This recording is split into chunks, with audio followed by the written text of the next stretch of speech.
नमस्कार, स्वागत है आपका सिटी पोस्ट लाइव में। मैं हूं ऋषि। बिहार की राजनीति में जाति आधारित सामाजिक आर्थिक स्थिति को लेकर एक बार फिर बहस तेज हो गई है।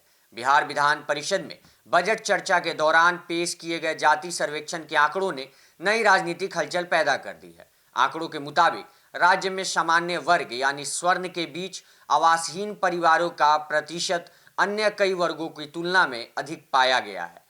जदयू एमएलसी नीरज कुमार ने चर्चा के दौरान जाति आधारित गणना रिपोर्ट का हवाला देते हुए कहा कि सर्वे ने समाज की वास्तविक तस्वीर सामने रखी है। उनके अनुसार सामान्य वर्ग के 0.31% लोग आवासहीन हैं, जबकि ओबीसी वर्ग 0.30%, वहीं अनुसूचित जाति यानी एसटी 0.28%, वहीं अनुसूचित जनजाति यानी एससी 0.26%, वहीं पिछड़ा वर्ग 0.16%। इन आंकड़ों के आधार पर उन्होंने कहा कि जिस वर्ग को पारंपरिक रूप से सामाजिक और आर्थिक रूप से सशक्त माना जाता है, उसके भीतर भी एक तबका बुनियादी जरूरत छत से आज वंचित है। नीरज कुमार ने मुख्यमंत्री नीतीश कुमार की सराहना करते हुए कहा कि जाति सर्वे के आधार पर सरकार अधिक लक्षित और सटीक नीतियां बना पा रही है। उन्होंने बताया कि राज्य सरकार की योजनाओं का उद्देश्य किसी एक वर्ग विशेष को नहीं, बल्कि सभी जरूरतमंदों को लाभ पहुंचाना है।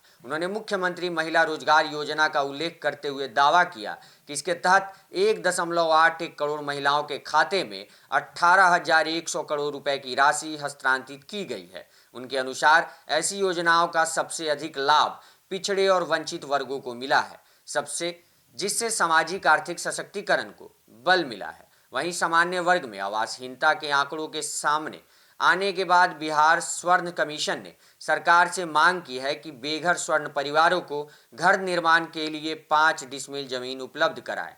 इसके साथ ही आर्थिक रूप से कमजोर वर्ग ईडब्ल्यूएस के युवाओं को सरकारी नौकरियों में अधिकतम आयु सीमा में छूट देने की भी सिफारिश की है। राजनीतिक विश्लेषकों का मानना है कि ये आंकड़े बिहार की सामाजिक संरचना में बदलती आर्थिक वास्तविकताओं की ओर संकेत करते हैं। लंबे समय से यह धारणा रही है कि स्वर्ण वर्ग पूरी तरह आर्थिक रूप से संपन्न है, लेकिन सर्वेक्षण के आंकड़े इस धारणा को चुनौती देते नजर आ रहे हैं। विशेषज्ञों का कहना है कि यदि स्वर्ण वर्ग का एक हिस्सा वास्तव में बुनियादी सुविधाओं से वंचित है, तो भविष्य की नीतियों में जाति के साथ साथ आर्थिक मानदंडों की भी समान रूप से महत्व देने की आवश्यकता होगी।